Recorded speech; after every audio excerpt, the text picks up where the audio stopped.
نبی کریم صلی اللہ تعالی علیہ وآلہ وسلم نے ارشاد فرمایا ہے زکوٰۃ ادا کر کے، حدیث پاک میں زکوٰۃ ادا کر کے اپنے مال محفوظ کر لو، زکوٰۃ ادا کر کے مال محفوظ کرو، صدقے سے اپنے مریضوں کا علاج کرو۔ یہ حدیث بھی ہمیں ہمیشہ ذہن میں رہنی چاہیے۔ بڑے بڑے ہاسپٹل میں لوگ جاتے ہیں، نارمل لیبارٹری سے وہ ٹیسٹ بھی نہیں کرواتے کہ پتہ نہیں ان کی رپورٹ کیسی ہے۔ اچھے بڑی بڑی لیبارٹریوں، بڑے بڑے ہاسپٹل جن کے نام ہیں وہاں ٹیسٹ کرواتے ہیں۔ کروائیں، آپ کو اللہ نے دیا ہے، اب بڑے بڑے مہنگے ہاسپٹلوں میں علاج کریں۔ مگر حضور علیہ السلام کی جو یہ حدیث ہے، مریضوں کا علاج صدقے کے ذریعے بھی کرو، صدقے کے ذریعے کرو۔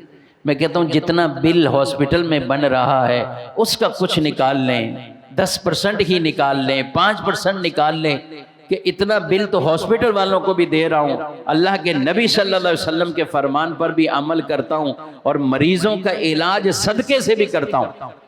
وہاں کچھ خرچ ہو رہا ہے، کچھ اللہ کی راہ میں خرچ کر کے دیکھیں، اللہ کی شان ہے۔ اور رب تبارک و تعالیٰ اس خرچ کی بدولت آپ کے مریض کو صحت عطا فرما دے، تندرستی عطا فرما۔ تو مریضوں کا علاج صدقے سے کرو اور مال کی حفاظت زکوٰۃ سے کرو، مال کی حفاظت زکوٰۃ، دونوں میں فائدہ ہی فائدہ۔ جس مال کی زکوٰۃ ادا ہو گئی گویا کہ اللہ نے آپ کو اس کی حفاظت فرما دی، آپ کے مال کی محفوظ ہو جائے گا یہ مال۔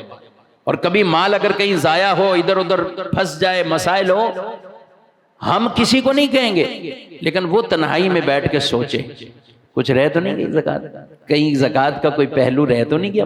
وہ تنہائی میں بیٹھ کے خود سوچے، ہم نے کسی کو نہیں کہنا تمہارا اس لیے مال۔ آزمائشیں بھی ہو سکتی ہیں اور ایسی آزمائشیں بھی آتی ہیں، لیکن دونوں پہلو وہ موجود ہوتے ہیں، اپنے مال کو پورا وہ ادا کرنا۔